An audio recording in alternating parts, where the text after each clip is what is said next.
Ready? Start. All of you have worked very hard to join the Indian Forest Service, and I congratulate you as well as your families on your success. Your service is unique as its fundamental call for action falls in the very genesis of life as we know it.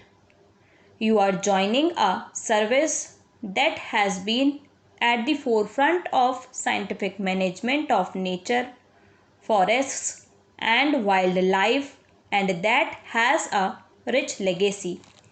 We Indians have age old links to our forests. Our civilization has derived its intellectual and spiritual strength from forests.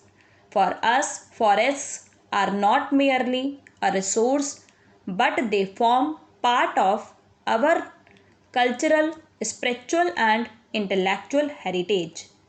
Yet, we must ponder whether we give our forests the due protection, respect, and care that they deserve.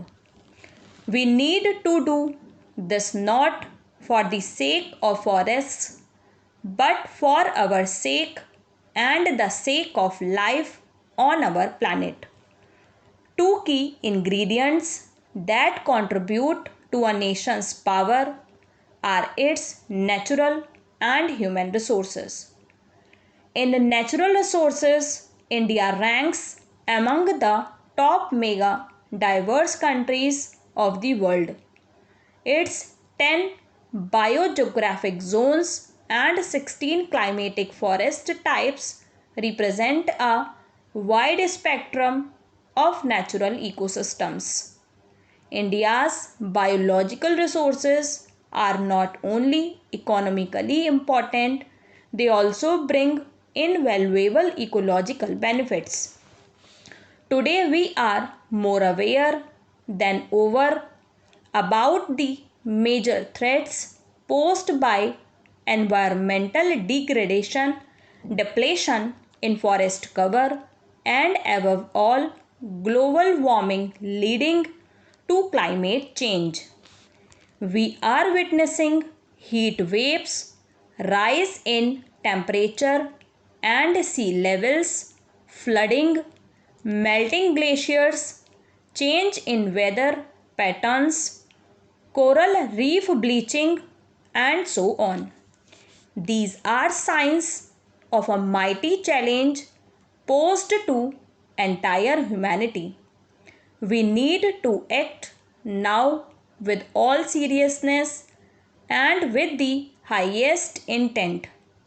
And forests are an integral part of the solution.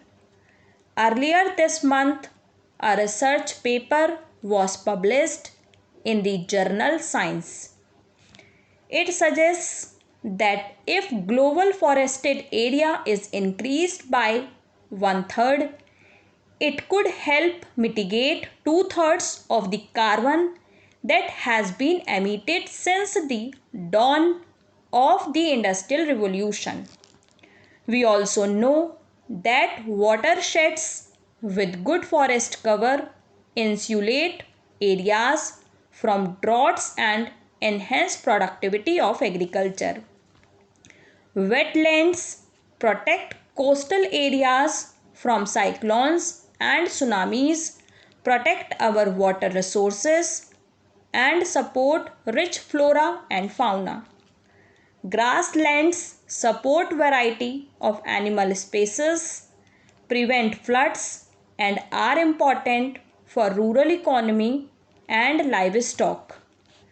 And forests on the hill slopes protect the soil and prevent landslides and flash floods. Dear officer trainees, the Government of India and the state governments are putting in considerable efforts to protect the forest wealth of our country and increase green cover. However, sustainability and success of ecological restoration and conservation lies in mass mobilization. A large number of poor people, including tribals, live in and around the forests of our country. It is through forests that they fulfill their basic needs of food and fodder. These people are simple and hardworking and they are very wise. They respect forests as part of their traditions and beliefs. Any measures to protect forests should be sensitive to the basic needs of these people and involve them as partners. These communities can be your ears and eyes against poaching and illegal logging.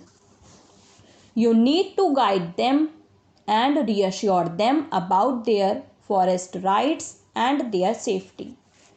A spirit of partnership is in fact the thrust of the joint forest management model that we have adopted.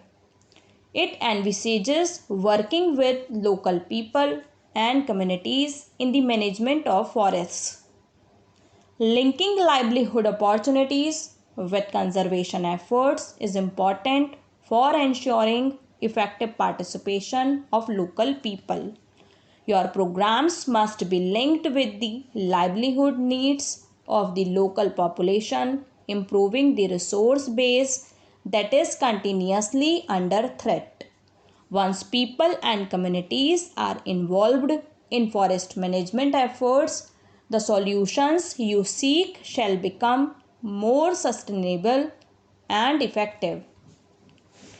It is India's one of the fastest growing economies in the world, and we have set ourselves targets for rapid economic progress. However, let there be no confusion. What we seek is sustainable development. Balancing economic growth and conservation requires leadership, vision, knowledge, and ingenuity. I am confident that all of you have the necessary motivation, skills, and values to achieve that fine balance. All of you are young officers joining an important profession. Your actions and your work will leave an imprint for generations to come and influence how our civilization evolves. As bearers of public trust, discharge your duties with utmost diligence, honesty, and integrity. Very often, you will work in the midst of common people, tribals, and communities. Always be sensitive and compassionate towards them and their problems. That is the hallmark of a good civil servant.